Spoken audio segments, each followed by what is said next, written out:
Hi hello welcome back to our YouTube channel Rajeshwari Malik YouTube channel. ಇವತ್ತು Sunday ಮನೆಯಿಂದ ಲಾಗ್ನ ಶುರು ಮಾಡೋದಕ್ಕೆ ಆಗಿಲ್ಲ, ಹಂಗಾಗಿ ಬಸ್ಸಿಂದ ಲಾಗ್ನ ಶುರು ಮಾಡ್ಕೊಂಡಿದ್ದೀನಿ. ನಾನು ಇವತ್ತು ನನ್ನ ಮಗಳು ಇಬ್ಬರು ಕೂಡ ಊರಿಗೆ ಹೊರಟಿದ್ದೀವಿ.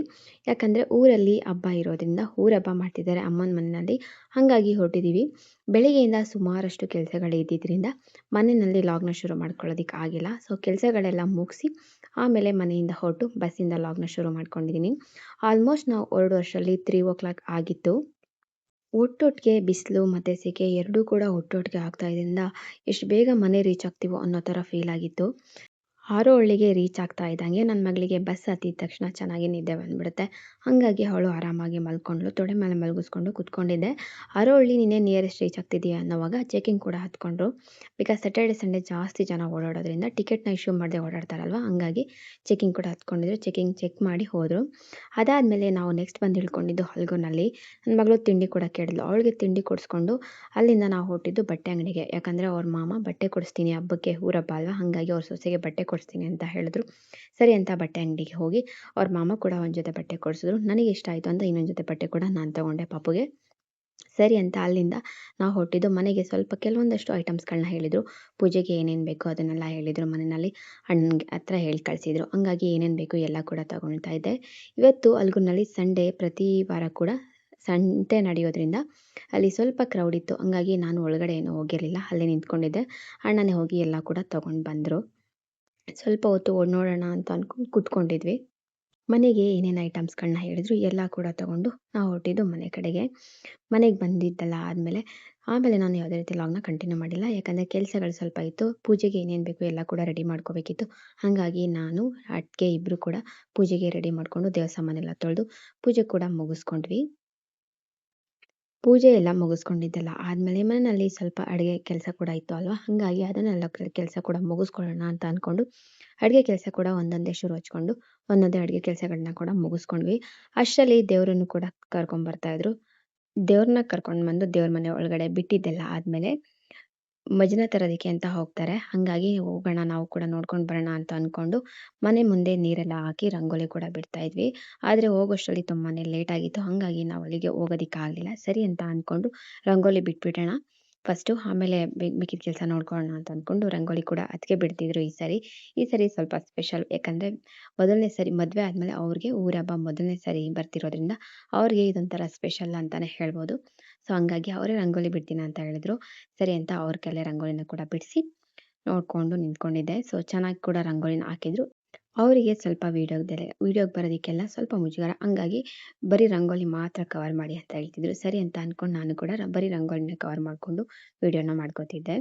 ಅಷ್ಟರಲ್ಲಿ ಅಣ್ಣನ ಫ್ರೆಂಡ್ಸ್ಗಳೆಲ್ಲ ಕೂಡ ಬಂದು ನನ್ನ ರೇಗಿಸ್ತಾ ಇದ್ರು. ನಾನು ವೀಡಿಯೋ ಮಾಡ್ತಾಯಿದ್ದು ನೋಡಿ ಸ್ವಲ್ಪ ಕಾಲೆಳಿತಾ ಇದ್ದು. ಇವನು ಗಿರಿ ಅಂತ ಸಿಕ್ಕಾಪಟ್ಟೆ ಕಾಲೆಳಿತಾನೆ. ಅದನ್ನು ನೋಡಿಕೊಂಡು ನಾನು ಕೂಡ ಅವನನ್ನ ರೇಗಿಸ್ಕೊಂಡು ವೀಡಿಯೋ ಮಾಡ್ಕೊತಿದ್ದೆ. ಸೊ ವೀಡಿಯೋ ಎಲ್ಲ ಮಾಡ್ಕೊಂಡಿದ್ದೆಲ್ಲ ಆದಮೇಲೆ ರಂಗೋಲಿ ಲಾಸ್ಟ್ ಔಟ್ಪುಟ್ಟು ಈ ರೀತಿ ಬಂತು. ಸೊ ತುಂಬಾ ಚೆನ್ನಾಗಿ ಬಿಟ್ಟಿದ್ದಾರೆ ರಂಗೋಲಿನ. ರಂಗೋಲಿ ಎಲ್ಲ ಬಿಟ್ಟಿದ್ದಾದ್ಮೇಲೆ ಮಜ್ನ ಕೂಡ ತೊಗೊಂಡು ಬಂದಿದ್ರು. ಹಾಗಾಗಿ ದೇವಸ್ಥಾನದ ಹತ್ರ ಹೋಗೋಣ ಅಂತ ಅಂದ್ಕೊಂಡು ನನ್ನ ಮಗಳು ಕೂಡ ಕೈಕಾಲು ಮುಖ ತೊಳೆಸಿ ಬಟ್ಟೆ ಕೂಡ ಚೇಂಜ್ ಮಾಡಿ ನಾನು ಕೂಡ ದೇವಸ್ಥಾನದ ಹತ್ರ ಹೋಗೋಣ ಅಂತ ಅಂದ್ಕೊಂಡು ಹೊರಟ್ವಿ.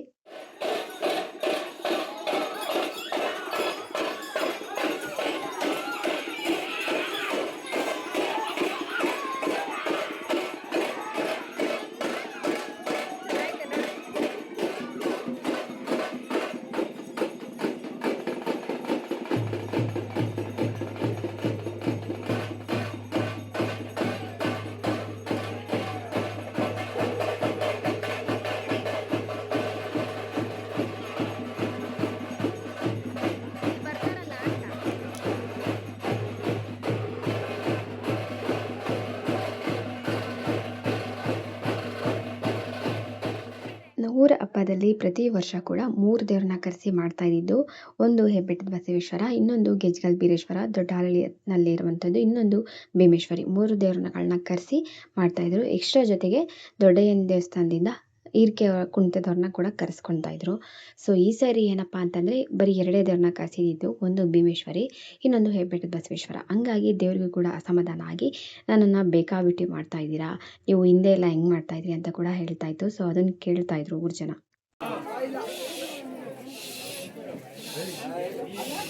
ನೀವೇನು ಮಾಡ್ತೀರಿ? ನಾನು ಒಂದು ಕೈ ಬಡಿತೀನಿ, ನೀವೇನು ಕೈ ಬಿಟ್ರಿ, ನಾನೊಂದು ಕೈ ಬಿಟ್ಟಿದೆ. ನಾನು ಅಂದರೆ ಇಷ್ಟು ಭಯ ಬರ್ತಿದೆ ಯಾಕಂಡು ಎಲ್ಲೋಯ್ತು ಆ ಭಯ ಬರ್ತಿ ಆ ನಿಯಮ ಎಲ್ಲಿಗೋಯ್ತು ಏನಿದ್ರು ಗ್ರಾಮದಲ್ಲಿ ನಾನಂದ್ರೆ ಬೆಳೆಯೇ ಇಲ್ಲ ಗ್ರಾಮದಲ್ಲಿ ಯಾಕೆ ಮಾಡಬೇಕು ಕದ ಬಿಟ್ಟು ಯಾಕೆ ಮಾಡಬೇಕು ಬಿಟ್ಬಿಡಿ ಎಲ್ಲ ಕದ ಬಿಟ್ಟು ಮಾಡ್ತಾ ಇದ್ದೀಕೊಂಡು ಹಿಂದೆ ಹೆಂಗೆ ಬರ್ತಿದ್ದ ನಾನು ನೋಡಕ್ ಬರ್ತಾವನಿ ಅಂದ್ರೆ ಪ್ರತಿ ವರ್ಷ ಕೂಡ ತುಂಬ ನೀಟಾಗಿ ತುಂಬ ಅದ್ಧೂರಿಯಾಗಿ ಮಾಡ್ತಿದ್ರು. ಬಟ್ ಈ ವರ್ಷ ಸ್ವಲ್ಪ ಸಿಂಪಲ್ ಆಗಿ ಯಾವುದೇ ದೇವರುಗಳನ್ನ ಕರೆಸದೆ ಬರೀ 2 ದೇವ್ರನ್ನ ಕರೆಸಿ ಮಾಡಿದ್ರಿಂದ ದೇವ್ರಿಗೆ ಸ್ವಲ್ಪ ಕೋಪ ಬಂದು ಒಳಗಡೆ ಹೋಗೋದಕ್ಕೆ ಹಿಂಜರಿತಾ ಇತ್ತು. ಹಂಗಾಗಿ ಊರಲ್ಲಿ ಯಾರ್ಯಾರು ಹಬ್ಬನ ನಿಂತ್ಕೊಂಡು ಮಾಡ್ತಿದ್ದಾರೆ ಅವ್ರುಗಳ್ಯಾರು ಕೂಡ ದೇವ್ರ ಹತ್ರ ಕೇಳ್ತಿದ್ರು. ತಪ್ಪಾಯ್ತಪ್ಪ, ಹಿಂದೆ ಹೇಗೆ ಮಾಡ್ತಿದ್ವಿ ಮುಂದೆನೂ ಕೂಡ ಹಾಗೆ ಮುಂದುವರ್ಸ್ಕೊಂಡು ಹೋಗ್ತೀವಿ. ಈ ಸರಿ ಸ್ವಲ್ಪ ಹೊಟ್ಟೆಗೆ ಹಾಕೊಂಡು ಒಳ್ಳೇದು ಮಾಡಿ ಊರಿಗೂ ಕೂಡ ಮಳೆ ಬೆಳೆ ಚೆನ್ನಾಗಿ ಆಗೋ ಥರ ಮಾಡು ಅಂತ ದೇವ್ರ ಹತ್ರ ಕೂಡ ಕೇಳ್ಕೊತಿದ್ರು. ದೇವರು ಕೂಡ ಸ್ವಲ್ಪ ಸಮಾಧಾನ ಆಗಿ ಆಮೇಲೆ ದೇವಸ್ಥಾನದ ಒಳಗಡೆ ಹೋಗೋದಕ್ಕೆ ಒಪ್ಕೊಂಡು ಹೊರಡ್ತು.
ಅದೆಲ್ಲ ಹೊಂಟದೆ.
ದೇವ್ರನ್ನ ಒಳಗಡೆ ತಗೊಂಡು ಬಂದಿದ್ದೆಲ್ಲ ಆದಮೇಲೆ ಕುರ್ಚಿಗೆ ಅಲಂಕಾರ ಎಲ್ಲ ಮಾಡಿಕೊಂಡು ರೆಡಿ ಮಾಡಿ ಇಟ್ಕೊಂಡಿರ್ತಾರೆ. ದೇವ್ರನ್ನ ದೇವಸ್ಥಾನದ ಮುಂದೆ ಕುಣಿಸಿದ್ದೆಲ್ಲ ಆದಮೇಲೆ ಇಡೀ ಊರಿನಲ್ಲಿ ಮೆರವಣಿಗೆ ಕೂಡ ಮಾಡ್ತಾರೆ. ಪ್ರತಿಯೊಂದು ಮನೆಗೆ ಹತ್ರ ಕೂಡ ಹೋಗಿ ಆರತಿನ ತಗೊಂಡು ಅಲ್ಲಿ ಆರತಿನ ಮಾಡಿ ಬರ್ತಾರೆ. ಹಾಗಾಗಿ ಇಡೀ ಊರಲ್ಲಿ ಒಂದು ಮನೆ ಹತ್ರ ಕೂಡ ಹೋಗಿ ಪೂಜೆ ಕುಂಟನ ಕುಣಿಸಿ ಮೆರವಣಿಗೆ ಮಾಡ್ಕೊತಾರೆ. ಹಾಗಾಗಿ ದೇವ್ರನ್ನ ಎತ್ಕೊಂಡು ಹೊರಡ್ತಾ ಇದ್ರು. ನಾವು ಕೂಡ ಮನೆ ಹತ್ರ ಹೋಗೋಣ, ನಾವು ಹೋಗೋಷ್ಟರಲ್ಲಿ ದೇವರು ಕೂಡ ಮನೆ ಹತ್ರ ಬರುತ್ತೆ, ಹಾಗೆ ಆರತಿ ಕೊಡೋದು ಇರುತ್ತಲ್ವ, ಹಾಗಾಗಿ ಹೋಗೋಣ ಅಂತ ಅಂದ್ಕೊಂಡು ಹೊರಟ್ವಿ. ಫಸ್ಟು ಮೇಲ್ಗಡೆಯಿಂದ ದೇವ್ರನ್ನ ಮೆರವಣಿಗೆ ಮಾಡ್ಕೊಂಡು ಬರ್ತಾರೆ ನಮ್ಮ ಮನೆ ಕಡೆಗೆ. ಹಾಗಾಗಿ ನಾವು ಕೂಡ ಆಚೆ ಕಡೆನೇ ವೇಟ್ ಮಾಡ್ಕೊಂಡು ಇದ್ವಿ.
ಅಲ್ಲಿ ತಿಂತು ಅಲ್ಲ ತಿಂತಲ್ಲ ಅದು ನಾವು ಮಾಡ್ಕೊಂಡು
ಆಲ್ಮೋಸ್ಟ್ ಮೆರವಣಿಗೆ ಎಲ್ಲ ಮುಗಿಸೋಷ್ಟರಲ್ಲಿ ನಮ್ಮನೆ ಹತ್ರ ಪೂಜೆ ಬಂದಿದ್ದು ಸ್ವಲ್ಪ ಲೇಟ್ ಆಗಿತ್ತು. ಸುಮಾರು 12:15 ಹತ್ತತ್ರನೇ ಆಗಿತ್ತು ಅಂತ ಅನ್ಸುತ್ತೆ. ಅಲ್ಲಿವರೆಗೂ ಕೂಡ ನಾವು ಕೂಡ ವೇಟ್ ಮಾಡ್ತಿದ್ವಿ. ಯಾಕಂದರೆ ಆರತಿನ ಕೊಟ್ವಿ ಆಮೇಲೆ ಮಲ್ಕೋಬೇಕಿತ್ತು. ಹಾಗಾಗಿ ವೇಟ್ ಮಾಡಿಕೊಂಡು ಆರತಿ ಎಲ್ಲ ಕೊಟ್ಟಿದ್ದಲ್ಲ ಆದಮೇಲೆ ದೇವರಿಗೆ ಕೂಡ ಕೈ ಮುಗಿದು ಅಲ್ಲಿ ಕುಂಟ ಕೂಡ ಮಾಡಿಸ್ತಾ ಇದ್ರು ಪೂಜಾ ಹೊತ್ಕೊಂಡಿದ್ದವರು. ಅದನ್ನು ಕೂಡ ನೋಡಿಕೊಂಡು ಅವರು ದೇವರು ಹೊರಡೋವರೆಗೂ ಕೂಡ ನಾವು ಅಲ್ಲೇ ಕೂಡ ವೇಟ್ ಮಾಡ್ಕೊಂಡಿದ್ವಿ. ಎಲ್ಲರೂ ಹೊರಟಿದ್ದೆಲ್ಲ ಆಮೇಲೆ ಮನೆಗೆ ಬಂದು ಮಲ್ಕೊಳ್ಳೋಣ ಅಂದ್ಕೊಂಡ್ವಿ. ಟೈಮ್ ನೋಡ್ತಾ ಇರ್ಬೋದು ಆಲ್ಮೋಸ್ಟ್ 1:45 2 ಗಂಟೆ ಹತ್ತತ್ರ ಆಗೋಗಿದೆ. ತುಂಬ ಲೇಟ್ ಆಗಿತ್ತು ಮಲ್ಕೊಳ್ಳೋದು. ಹಾಗಾಗಿ ಮಲ್ಕೊಳ್ಳೋಣ ಈ ಸರಿ ಅಂತ ಅಂದ್ಕೊಂಡು ಬಂದ್ವಿ. ನಾಳೆ ಕೂಡ ತುಂಬ ಚೆನ್ನಾಗಿ ಹಬ್ಬ ಇರುತ್ತೆ. ನಾಳೆ ಏಳ್ಮಡಿನಲ್ಲಿ ದೇವ್ರನ್ನ ಕರ್ಕೊಂಬರ್ತಾರೆ ಏಳ್ಮಡಿ ಮೇಲೆ. ಸೊ ಆ ವಿಡಿಯೋ ಕೂಡ ನಿಮ್ಮ ಜೊತೆ ಶೇರ್ ಮಾಡ್ಕೊತೀನಿ. ಐ ಹೋಪ್ ನಿಮಗೆ ವಿಡಿಯೋ ಇಷ್ಟ ಆಗಿದೆ ಅಂತ ಭಾವಿಸ್ತಾ ನೆಕ್ಸ್ಟ್ ವಿಡಿಯೋದಲ್ಲಿ ಸಿಗೋವರೆಗೂ ಕಾಯ್ತಾ ಇರಿ. Until then take care, love you all, bye bye. I hope ವಿಡಿಯೋನ ಪೂರ್ತಿಯಾಗಿ ನೋಡಿದಿರ ಅಂತ ಭಾವಿಸ್ತೀನಿ.